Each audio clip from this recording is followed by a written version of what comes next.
Chosen as one of Oprah Winfrey's SuperSoul 100 entrepreneurs, Jeff Krasno is the founder and CEO of Commune Media.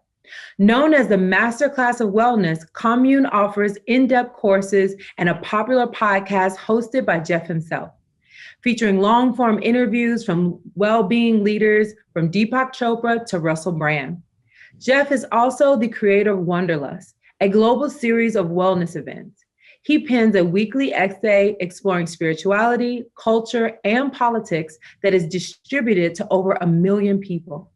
He is also the author of 3 books, including his latest, Commune, 2020, The Middle Path Back to Reason, Morality, and Each Other, a collection of essays that provide a path through critical issues impacting Americans today. He delves into topics such as the emotional repercussions of the COVID-19 pandemic, relationships, grief, and the country's deep political divide. Jeff's writing has also appeared in the Huffington Post and Fast Company. Jeff, oh my goodness, it's so good to have you on the Get Loved Up podcast. Good to be with you, Koya. It's such a joy and so happy that our lives have converged the way they have over the past few months. Absolutely. And the funny thing is that we've been in each other's worlds for a very long time because our history goes all the way back to the Wanderlust festivals. And for people who've never seen a Wanderlust festival, it's basically where thousands of people gather together to enjoy yoga, music, food. You could probably talk about it more, but I want to kind of first just kind of start there with kind of how you created Wanderlust and what that means to you. Yeah, well, boy, it was a journey. Obviously, the name Wanderlust itself reflects that journey, the innate desire to travel. Of course, I've always seen it metaphorically as a journey inward towards self-examination and self-exploration.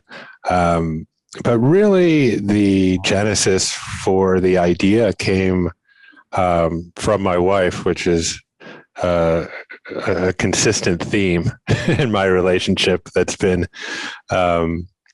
now has a 33 or 34 year longevity. So I lived for a very long time in New York, and I was running a music company. It was a record label and a management company, and we were putting on big shows in New York City. And my office was right in the financial district, just 2 blocks north of the World Trade Center. And 9/11 happened. And in the wake of 9/11, New York was a really unique and special place to be. There was obviously tremendous collective grief, but sort of emerging out of that collective grief was a really good-natured, beautiful spirit that really brought people together and also inspired people to do things that they wouldn't have otherwise done. And my wife was one of those people. And she decided that she was going to build a yoga studio at Ground Zero. So, and on the floor right above my office. So, and that community enterprise opened in January, February of 2002. And I got, what I would call a front row seat to witness the power of not just yoga and meditation, but yoga and meditation in combination with community. I got to see that transformational power really heal people. And people would go in and practice their asana and sweat and collapse on their mats and emerge into this tiny little rickety vestibule. And mind you, this was not an Equinox. This was well before there was a yoga studio on every street corner. This was the most humble studio you could imagine, up a pair of like cockeyed lime green steps, where, you were hanging your coats and putting your shoes in a closet, basically. And people would come out of class, and there would be like a little futon there and a tiny little lobby, and people would just really have these deep, profound engagements with each other, and really heal their grief through community, and also rediscover their creative spark. And obviously, this was a very hyperbolized, exacerbated situation. 9/11 was so visceral for so many people. Different than COVID in a way, just because the visual component of it was so stark. And certainly for the denizens of Lower Manhattan, even in greater relief.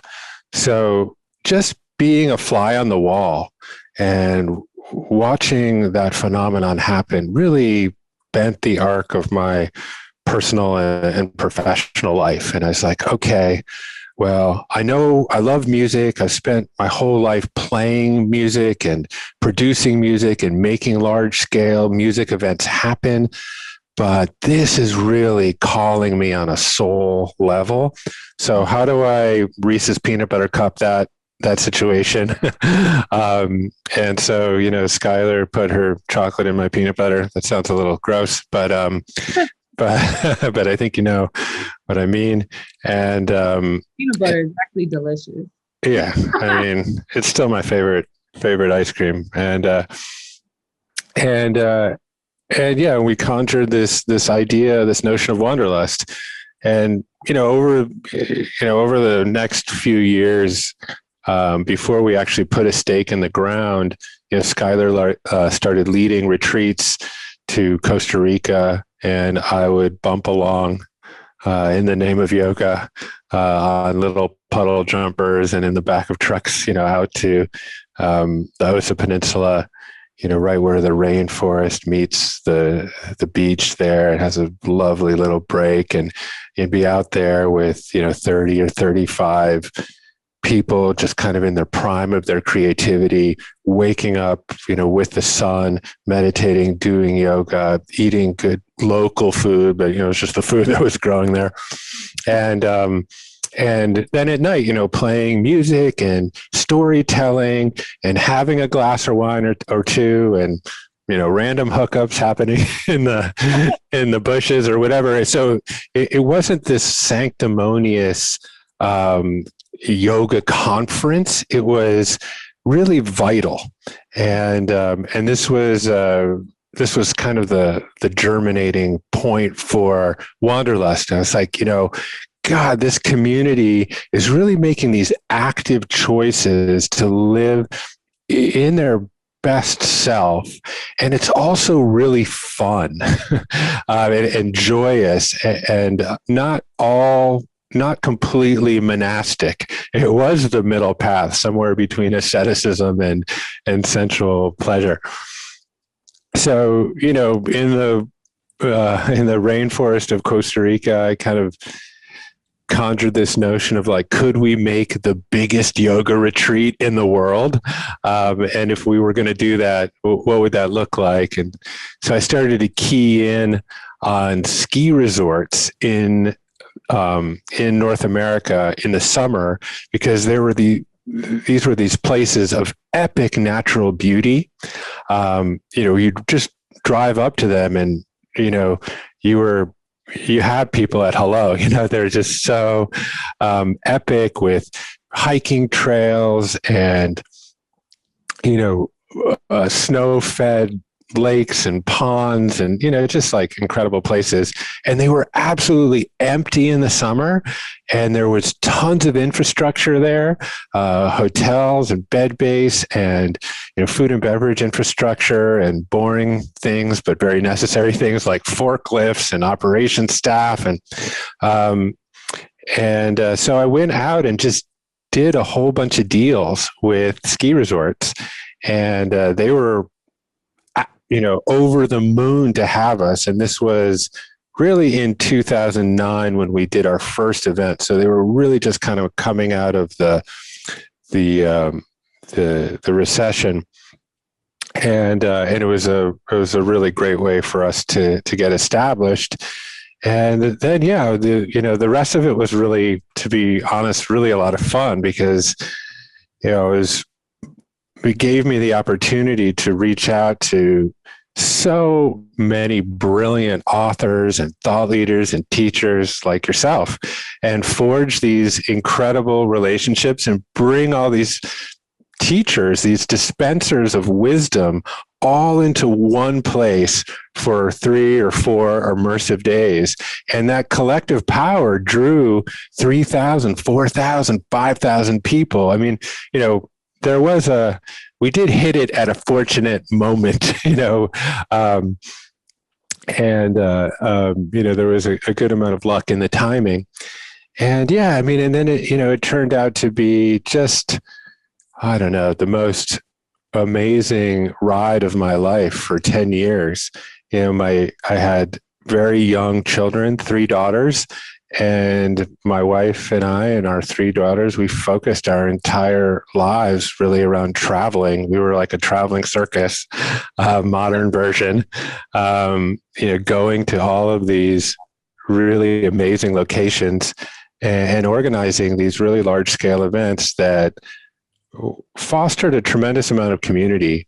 And when I look back on it now, the thing that I'm most proud of, and I also think the thing that made the most difference in people's lives were the relationships that were forged at these events. So many people started businesses or met their partners or found a new teacher. And that was very gratifying. Wow. Thank you so much for that beautiful trip down memory lane. And yeah, I never knew the origin story or where it started. So thank you for taking us on that journey. And I know many people listening have been to Wanderlust. I mean, that's where I met a lot of people just teaching at those festivals, teaching acro yoga and things like that. And so during that time, I know it wasn't all, unicorns and rainbows. I know it was tough. A lot of people, that many people. Can you share with us probably the 3 biggest lessons that you learned from running such a large scale event? Yeah, well, there was this veneer of creativity on the top of Wanderlust, but really behind that crust, we were a logistics company, and it looked kind of sparkly, but when you're operating, at our peak, we were operating, there were 68 Wanderlust events in 20 countries, and we operated about half of those. So, we had multiple semis running to and fro, and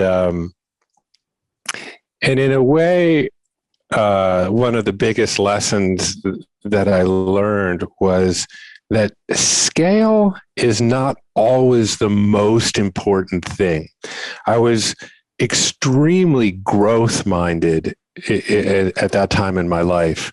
And here I was running a health and wellness company, but I'm not sure the internal infrastructure and financials were all that well or healthy. And for me, it was always about doing more, and there was a good instinct there. I really wanted to build the biggest community possible around these teachings and modalities because I think they're really important. But I kind of sanctified growth on the altar of my own well-being, and really I think tried to do too much. And I think that was a great lesson, was that, if we had done probably less events, each one of them would have been more special and probably more profitable and more successful. But we kept adding more and more and more. I kept chasing operational efficiency and never quite got there. So, that was one thing. I think we were overly growth minded, and that led to to me, always having to chase, to be honest, more revenue. So it almost, I became almost addicted to speaking the language of growth. And the people that would respond to the language of growth were other people that were growth minded. So I found myself sitting in the boardrooms of, Adidas and Toyota and Nestle and whatever, trying to like structure 7-figure deals, that basically were sponsorships where, I was sort of the gatekeeper to a certain demographic that these big brands wanted to reach. And I'm not sure I had a lot of self-awareness about some of the hypocrisy there. And it's not that these people were bad people. They were incredibly well-intentioned people. In fact, we weren't dealing with the combustion engine side of Toyota. We were dealing with, electric vehicles and the Prius model, or, with Adidas, we were working with this company called Parley that was making apparel from recycled plastic bottles. And, I was sitting there in Nestle headquarters in Stamford, Connecticut, trying to convince them to make their water bottles compostable, like even the cap. And we got into this long argument about the cap, it was kind of absurd. And, but that was the language I was speaking, so that the people that I was attracting into my life were other people that were looking for big scale and lots of impressions. And, and then I became very accountable to those people, of like, well, you said 7,000 people were going to come and only 5,000 people showed up. So like, what's the make good on that? And I'm like, wait a minute, I'm just trying to do a yoga festival. It's like, and I think I lost, it's not like I lost my way, but what I did take away from it was that, the means do need to converge with the ends. And if you're going to run a company, I would say any company, but particularly one in the field of health and wellness, then the internal company needs to reflect those same values. And then I suppose the last thing I would say, which is connected to that, is that I wasn't very team oriented. I didn't spend a lot of time thinking about the internal team and how important and essential that was to running a business. That's a little bit of an overstatement. Obviously, some of my best friends worked at Wanderlust right with me. We were in the trenches. It's like when you work in an events business, it's 9 to 5. It's 9 p.m. to 5 a.m. It's not 9 a.m. to 5 p.m. oftentimes. And, when you're sitting there at, 12 in the morning or, midnight, trying to close up a yoga venue or whatever we were doing at these festival sites, you do make these relational bonds that are very, very tight and became really integral to my life. At the same time, I'm not really sure I invested myself in the personal development of my team. And if there's any way that I've grown, it is in that respect, where now in my executive capacity at Commune, I really am much more concerned with the professional and personal development of my team. And that has myriad benefits because it takes tremendous pressure off me. If you can develop a lot of fluency around the mission of your business and really create and really democratize that dream. So it becomes other people's dream. And you give them a clear lens through which to make decisions, then you can just decentralize all the decision-making power. And people love to be empowered. They love to be able to make their own decisions. They love to not have to worry about making mistakes and not living in fear of failure or success or judgment. That's a lot of, you talk so brilliantly about fear. So what I have found now in this new kind of incarnation of myself, but of also the business that I run, is that I hardly make any of the decisions. Now, I'm there at the end of the day, the buck stops here, but day to day, operationally, I have really made an effort to empower the people around me, and nothing brings me greater joy than when someone really accomplishes something great for the collective that I had nothing to do with. And that is happening all the time. We have this Women's Health and Happiness Summit running right now. To be honest, I don't hardly know anything about it. This was completely concepted, built, and distributed and run and organized in every way by the women in the company. And the company is mostly women. And to be honest, I don't know much about it except that there's about 46,000 people in it, and you're in it, not as a consumer, but as a teacher. And just watching that, I mean, what could possibly bring you greater joy? It's not really that different than the joy I see my children when they succeed in something. So those are some primary lessons that I learned the hard way. I didn't have a mentor or a teacher. It was just a school of hard knocks. Oh my goodness. Thank you for sharing that, because one, I loved Wanderlust. I love being a teacher for Wanderlust, but I know you went through a lot. Yeah. And people and things like that. But I appreciate you sharing your lessons, because I definitely, as a growing entrepreneur, find those same lessons, especially in the need for personal and professional development of team and really focusing on the nurturing of team. So thank you so much for sharing that. And I want to dive a little bit deeper in your own personal development. As you know, our biggest pillars of Get Loved Up is spirituality, well-being, and entrepreneurship. So can you share a little bit with me about, like, was there anything spiritually that was really keeping you sane as you were learning all these lessons for the first time with no mentor?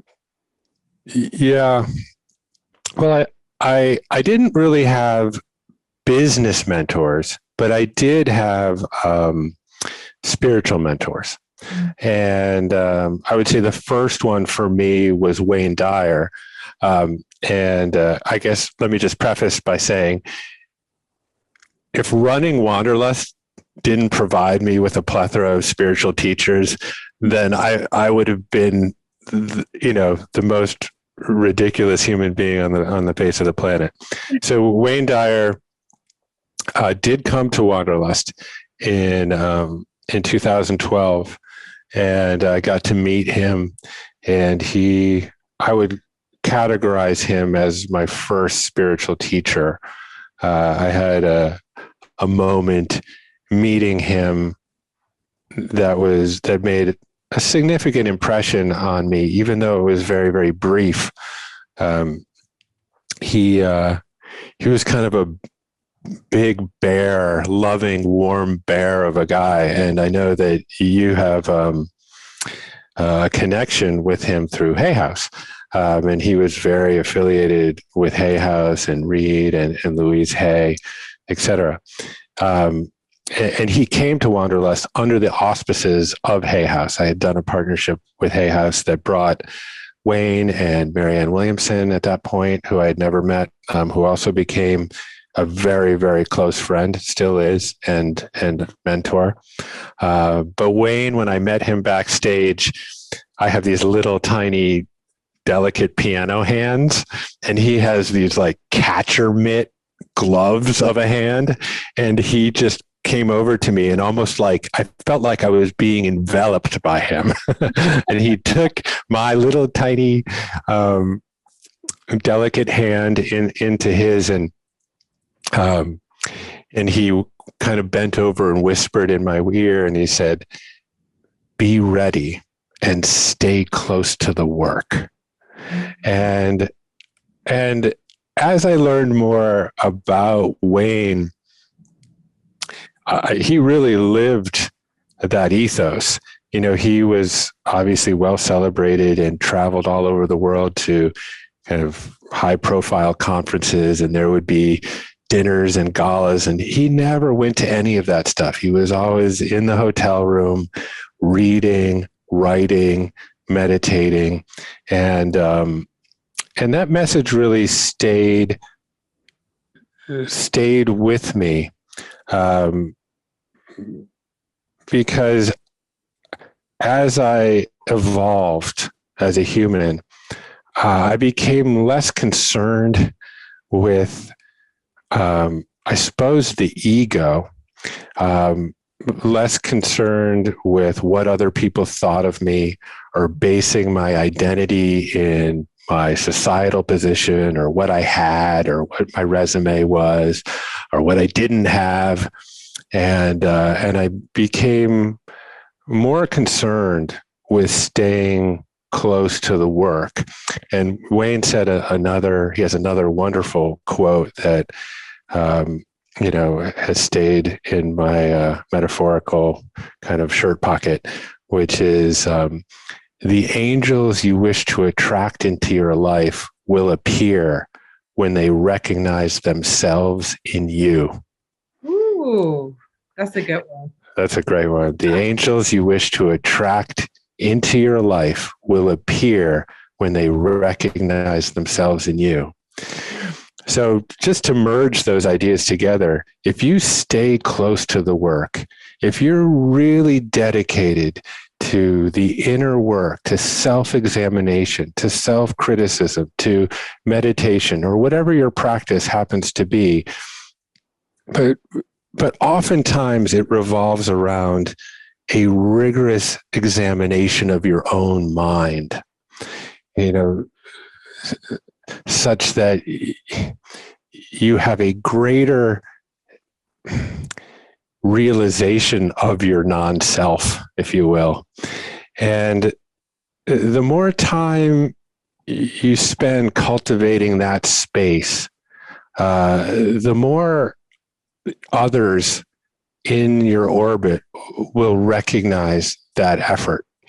And for me, it's been, listen, I've been so fortunate in every facet of my life. I am so grateful for what I've been given. And the angels really showed up, and they're showing up every day for me. They're showing up right now, just being here with you. And this weekend, last weekend I was hosting Sadhguru in Topanga, and there were, of course, these fires that created a bunch of road closures and other dangerous conditions. And God bless our brave firemen for beating that back. And anyways, we'll be able to host him again. But I do find that there is sort of a river of opportunity that is flowing, largely because I think I've just tried to remain as close to the work as I possibly can. And I'm not out there kind of chasing my tail too much. But there's been, other spiritual influences certainly in my life. Just to be honest, being a parent has been a quotidian affair in humility.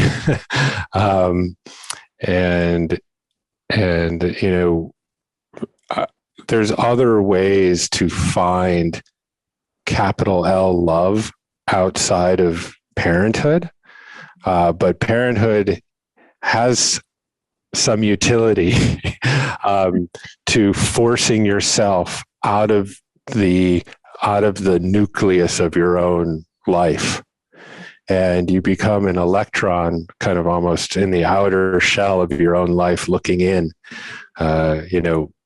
My children, when you would die unconditionally for someone, you are truly realizing your non-self, and your children sort of propel you into that realization. So that certainly has been a phenomenon in my life that has helped me realize my better angels.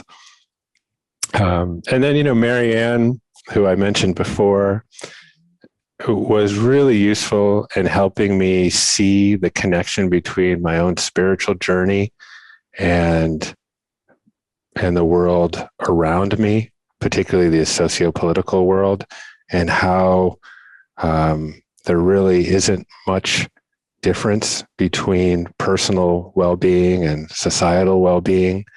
And as a reflection of all the inner work that you're doing, true gratitude for me became the external good work and action that I do in recognition of the gifts I've been given.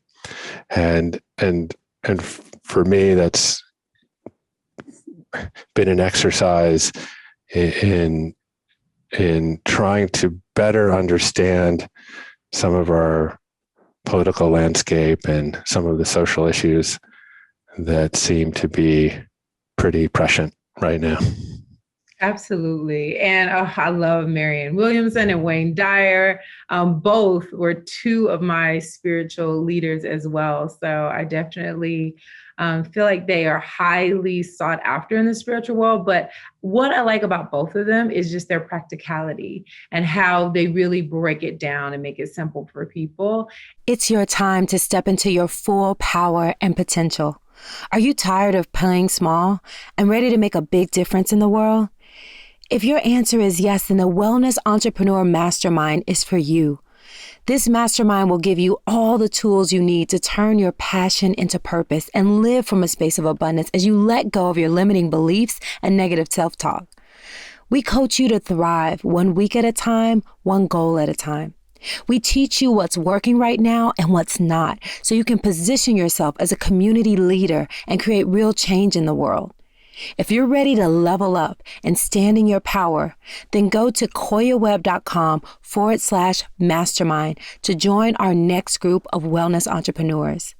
Space is limited and your time is now, so don't delay. Make a difference today. And speaking of kind of all that we're going through and the climate that we're going through, what has been your go-to as a father and a husband to deal with the dynamic of that for yourself? How do you stay well, and also for your family? Yeah, well, for me, it really is a meditation practice. And I almost don't want to use that word because it almost instinctively invokes an aroma of wafting frankincense and a distant sound of a saffron-clad monk raking pea gravel or something. My meditation practice is relatively convergent with my regular real life. It's and I think people have, unless you're quite close to the practice, there's a confusion around its nature. You don't have to be, wearing a robe and sitting in lotus to be meditating. In fact, all it really is an examination of the workings of the mind such that greater insight is revealed. And this can take the shape of myriad forms, if you will. So often, particularly in our kind of media and political landscape, we tend to have emotional reactions based on the judgment of something, of an event, instead of the actual event itself. And this keeps us sort of in a place of, constant fear and outrage and agitation, that you don't have to,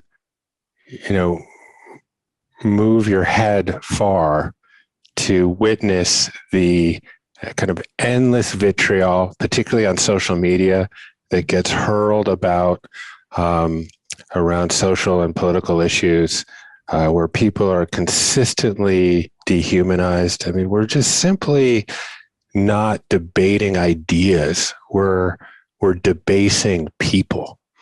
And we really just should be committed to eradicating bad ideas, and not dehumanizing people all the time. But, we've kind of find ourselves in these binary oppositions on almost every issue. And there's a lot of reasons for that. Certainly the ad-driven media model and social media has contributed a lot to tribalism and pushing people to thin edges of the branch and into the extremities. And I've tried to excavate that phenomenon quite a bit in my writing and in my work. But I think that a lot of meditation is really just noticing the noticing.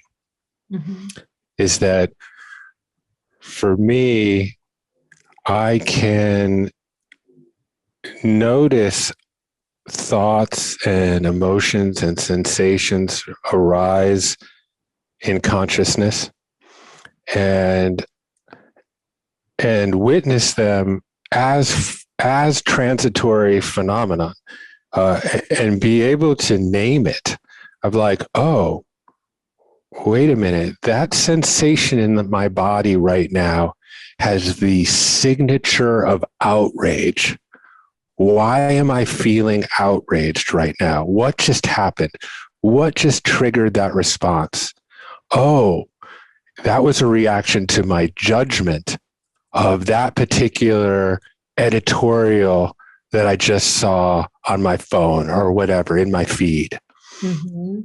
And if you can, I think this is the first step, in being able to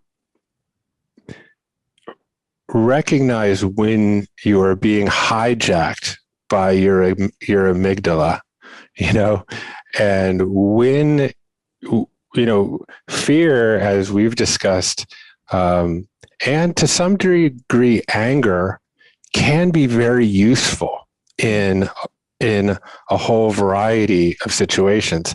Obviously, we don't live on the Serengeti anymore. Most of our fear is psychological.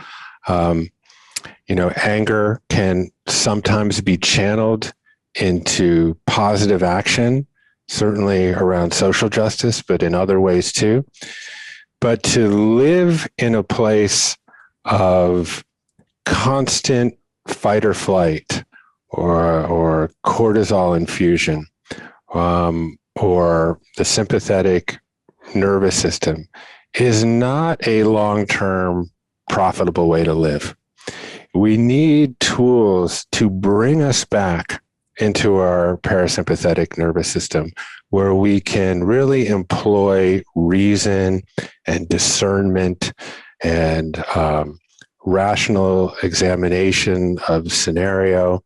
And that, to me, is insight. That is the not the terminus, but a product of meditation. So yes, I certainly sit every morning and get my comfortable seat and start to breathe and observe the phenomenon of my breath coming in and out, and assign it something, and then perceive sounds coming in and out of consciousness, just appearing and disappearing moment to moment, and then being able to move from there to be to a certain sensitivity around how sounds are very similar to emotions, just arising and subsiding in consciousness. I didn't put them there. They're just coming and going. I do engage in that practice every day, but I try not to leave it there. I try to punctuate my day with that practice in such a way that it just becomes a natural part of living. And to be honest, I don't think humans have a tremendous amount of free will. This has been another part of study for me. But it does appear that consciousness is focusable. And we do have some agency in terms of where we put our attention moment to moment. And that attention is really all we have in this moment, and again in this moment, and again in this moment. And our ability to focus our attention can create almost a prior cause, such that the next thing that arises is colored with that intention. So if we're able, and I'll pause in a moment, but if we're able to recognize when we feel a sense of anger or outrage, and then just recognize that as a sensation or an emotion arising and subsiding in consciousness, and not fixate on it and not identify with it, just watch it. And it's almost as soon as we witness it, it dissipates. I mean, as an example that anyone can identify with or associate with, this is like, you're going through some sort of pain, whether that's psychological or physical. Let's just say you kind of twist your ankle a little bit and you're like, oh my God, and you're fixating on it. Oh, it's like my life. What am I going to do? I'm supposed to do this and, in 3 weeks, and I'm not going to be able to do that. And you start projecting, into the future. And then your mom calls and you pick up the phone and she's got great news. And you're like, oh my God, that's amazing. Mm-hmm. And all of that negative energy concentrated on your ankle has disappeared. You're not thinking about it anymore. So we have that ability to focus our attention.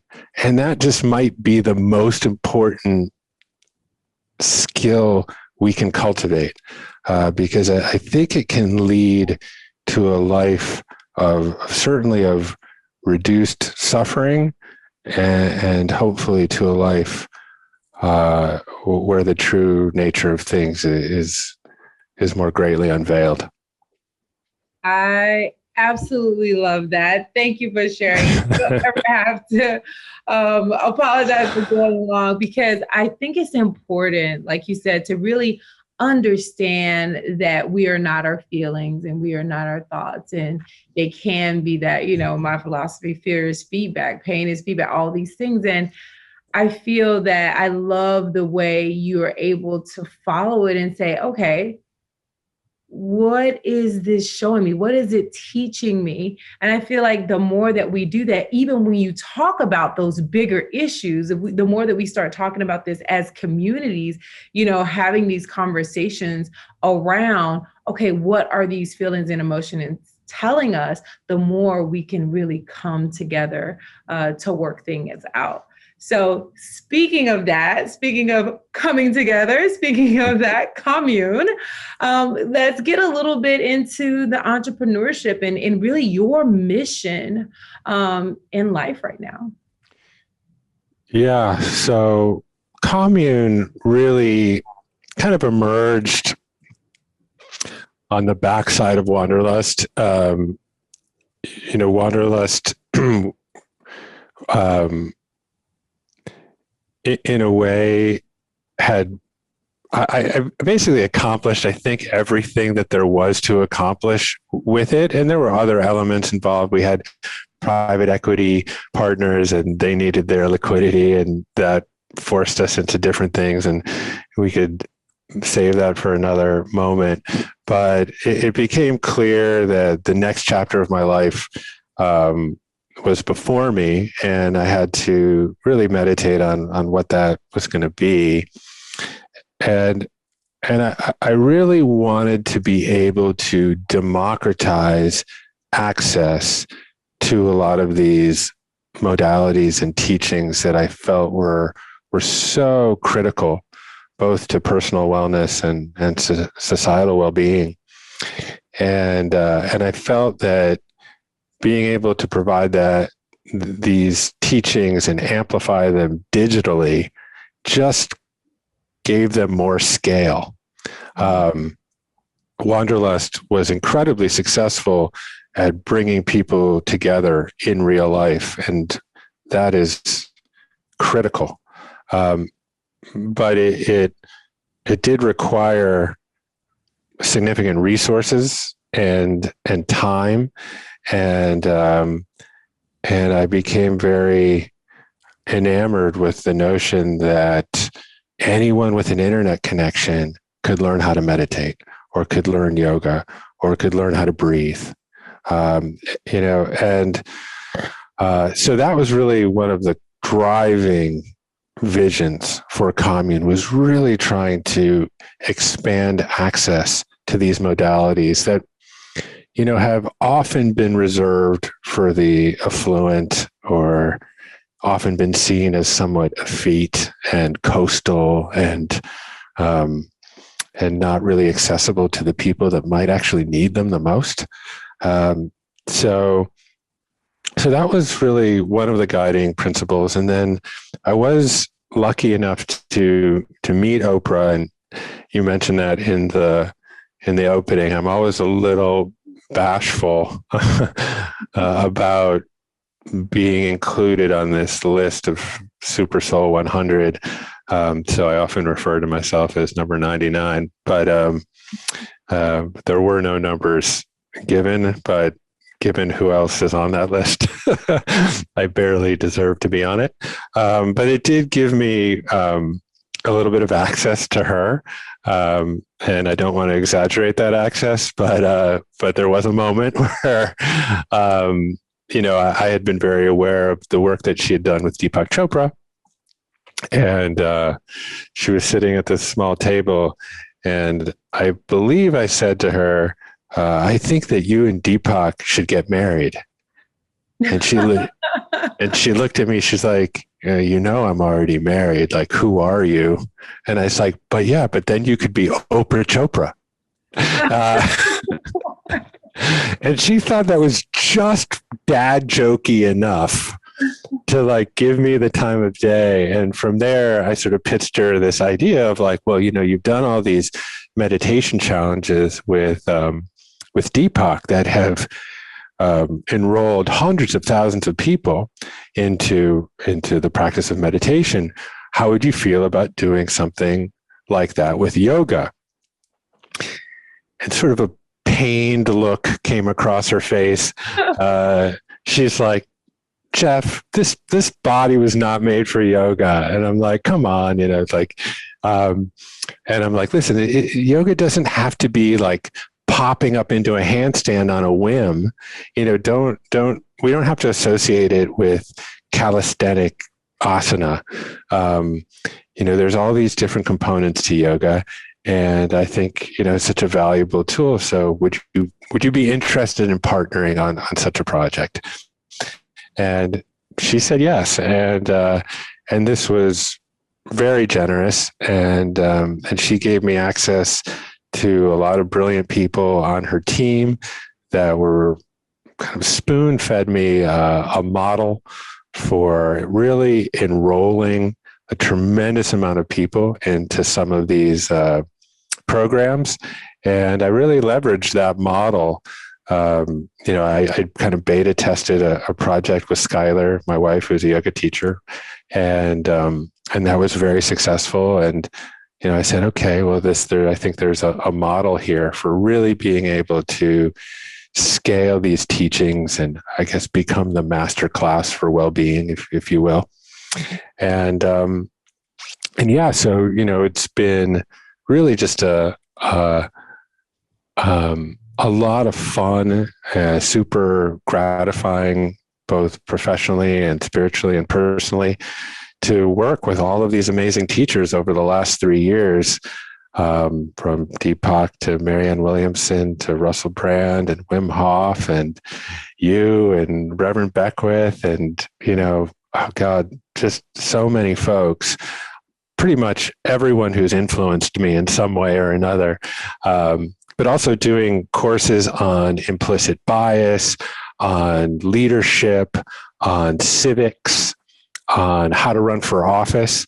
So really trying to bridge the world of personal wellness and societal well-being and civic engagement, and really playing your part as a member of society. And yeah, over the last 3 years, I think we've produced now 80 courses on our platform, and we've put 2.8 million people through one of those programs and built up a loyal following, and yeah, we've just been able to build some really meaningful relationships along the way. Well, that is absolutely fabulous. I feel like everyone listening is going to get a lot out of this podcast episode. And I am so happy, not only to call you a friend, but also a mentor, as you helped me out with some recent hard times in my company and my business, in addition to being able to have those classes, those opportunities to share with your community in Wanderlust and now in Commune. And I just think it is a joy, because I know you during this time have had some hard conversations. And I think that's one of the things I respect the most about you, not only the conversations you share with me, but even this conversation, and not being afraid to share, like, hey, I'm not perfect. I don't get it all right, but I'm willing to have the conversation and talk about it and admit where I'm wrong. And I think, earlier you were talking about the dehumanization of people. And I think it does take us, each one of us, humanizing ourselves and saying, because we also live in a world of social media and highlight reels and things like that. And I've learned it's very deeply, even more so in the last year, how important it is for us to be able to say, I've been through some things, some hard things, some good things, and talking about those things so that others can realize, like, yeah, yoga is not just about popping up into a handstand and going to Bali. It is about connecting with your breath and being really willing to talk about your pain. And so I just want to thank you so much for just being so authentic and sharing even about your family and the realness of that. Although we didn't really, I know we can literally talk for 4 hours. You're such a fun talk to because of that transparency. But I am going to give everyone a speed round with you, where you're sharing out of all the things that you love, kind of your favorites. So the first question is, what is the favorite book that you've read in the last year? Ooh, wow. Well, I've read so many books, so that's a really difficult question. But I just read Young Pueblo's book. I think it's called Clarity and Connection. Mm-hmm. And we talk about almost the exact same things, except I'm way more grandiose in my word selection. And I'm almost jealous of how simple and poetic he is. So I would say in my most recent past, the Young Pueblo book is in pole position. I love that. I've yet to read it, but it is on my list. So thank you. And then what is one of the favorite podcasts outside of your own that you've been enjoying over the last year? Yeah, I listened to Sam Harris a tremendous amount. Mostly because he's both triggering and confusing. And I've really been honestly trying to lean into things that confuse me and trigger me as a method for personal growth. And he does that almost every time. I love that. I really love that. And we've gotten into those conversations about social justice and white supremacy, and being very rare, even on my podcast, a white male. I want you to just share a little bit, like, how does it feel to come into the realization of some of the things, you've shared with myself and others for the first time at this time in your life? Yeah, well,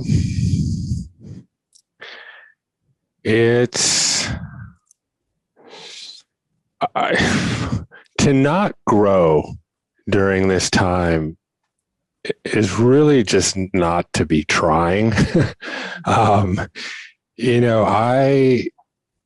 went to South Africa in 1988 as a really young kid, in high school, to work at a career center in Soweto. I ended up doing a project on apartheid during that time.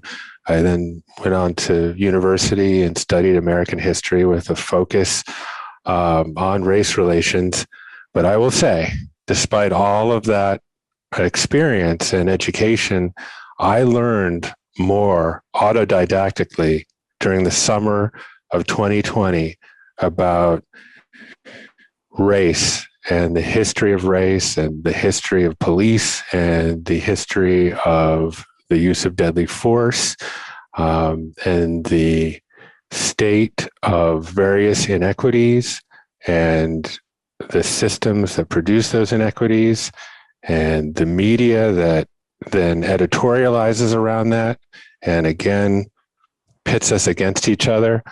I mean, it has been a time of intense growth around social justice, both honestly, just on a personal level. I mean, if you're not engaging in an inventory about it, you're just not paying attention, really.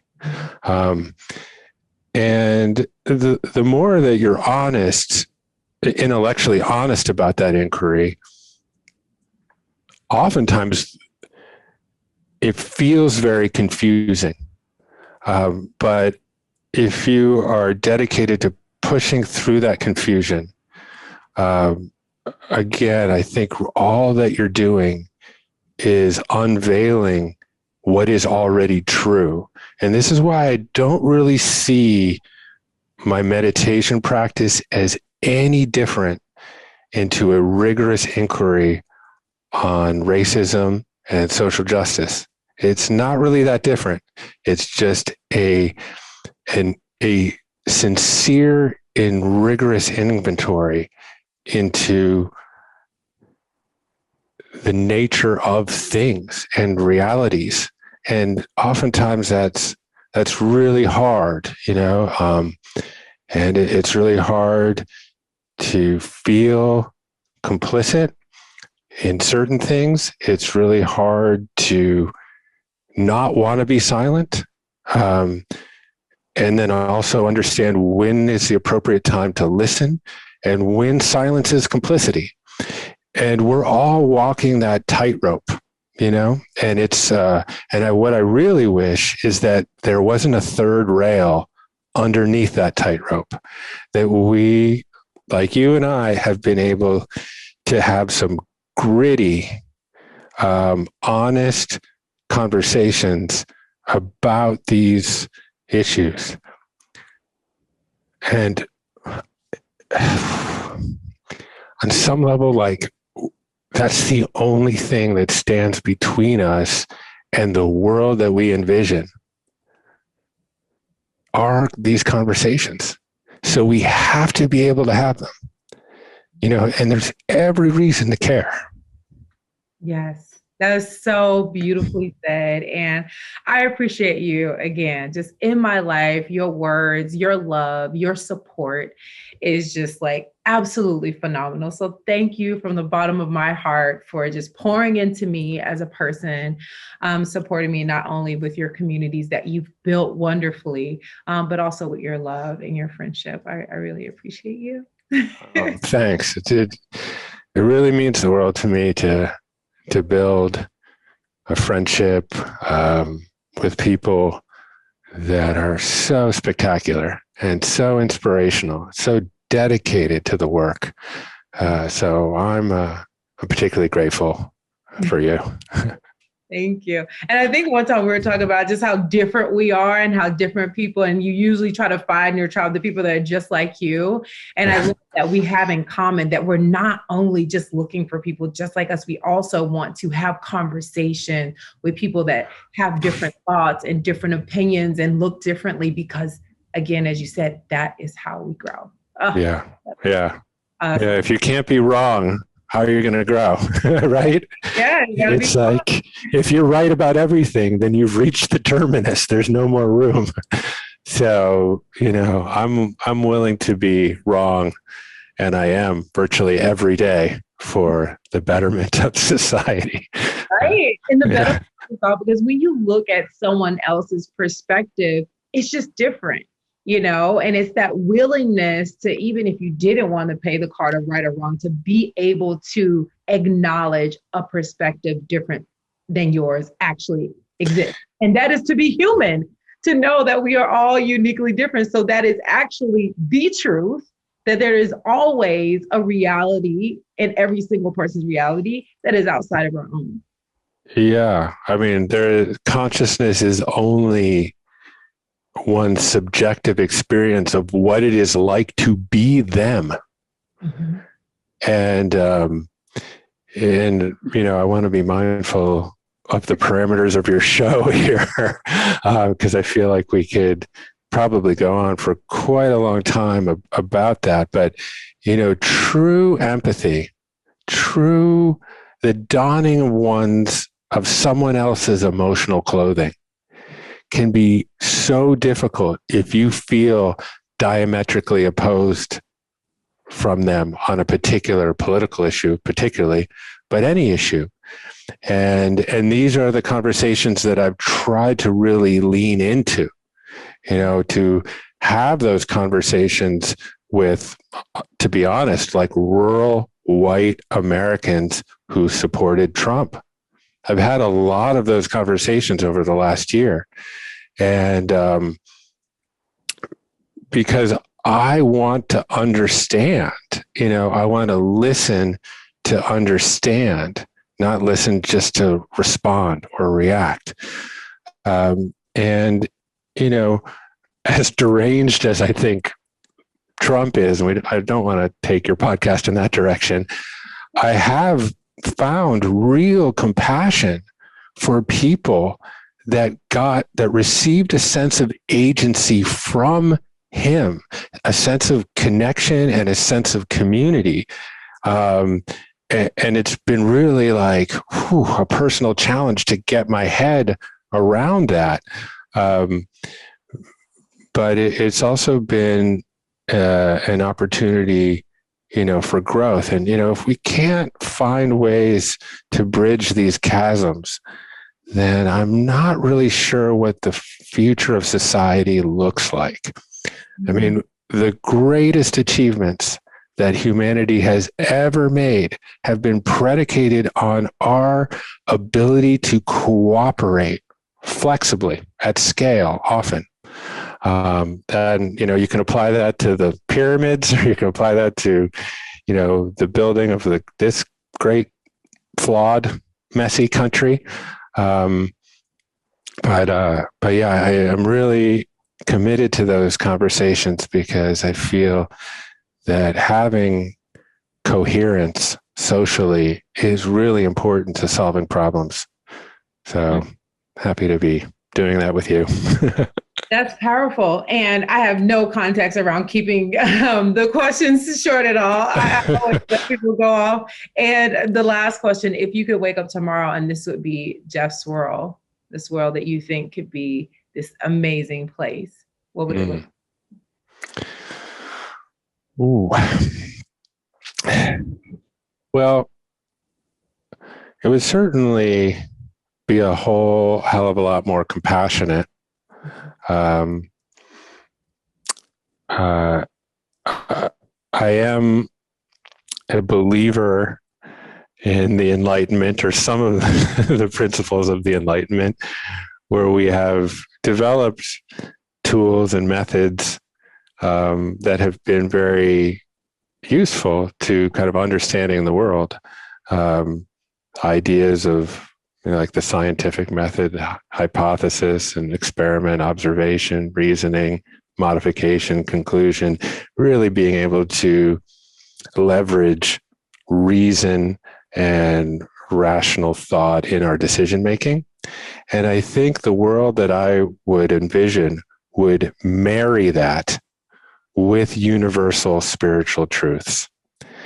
And oftentimes, science has to exist by its nature as a value neutral process, because you don't want to bias it. But oftentimes, because we've not overlaid a society that values empathy and love and compassion, science gets then used for nefarious purposes.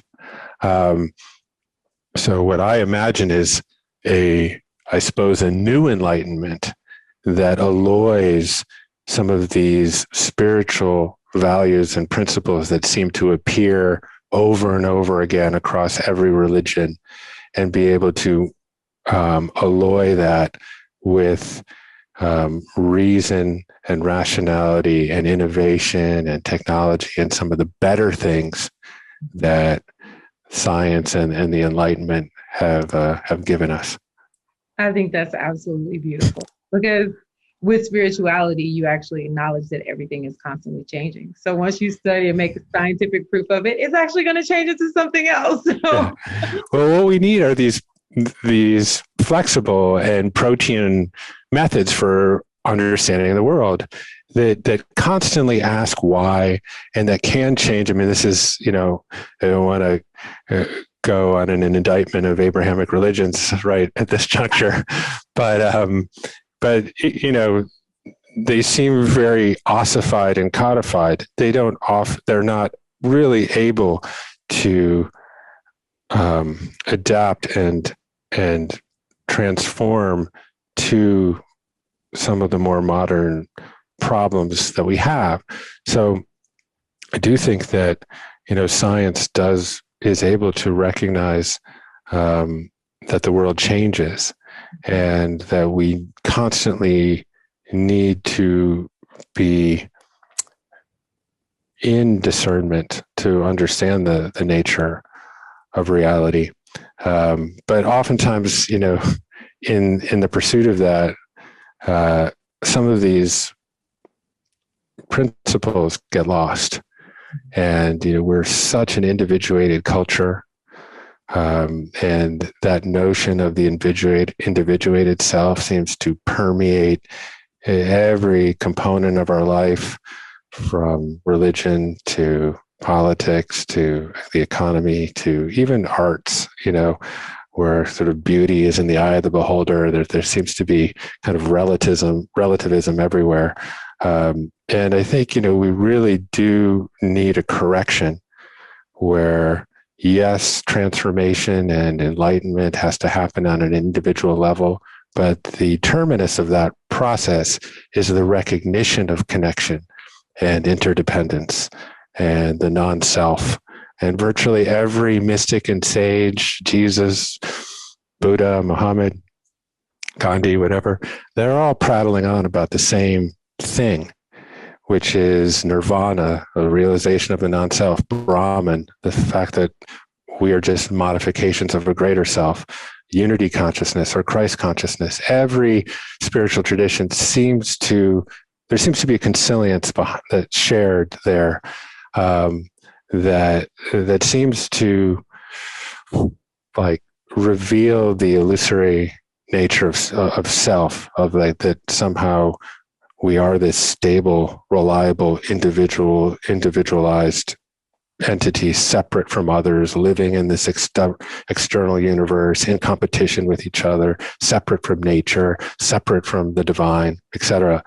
And we really need to forge a pathway towards a acknowledgement of our interconnectedness and interdependence. So That's a strange world that one would imagine. I think I like your world. I think it's pretty cool. I'd be down for living in your world. And I could talk to you for another hour right now, and we could just go on forever. But I probably will definitely have you on again, and we'll have much more to talk about like 5 years from now. Okay, let's go back to that podcast. But I just want to thank you again so much for coming on today. It's been a joy to have you. And just for everyone to find you out there in the ethers, where would they go?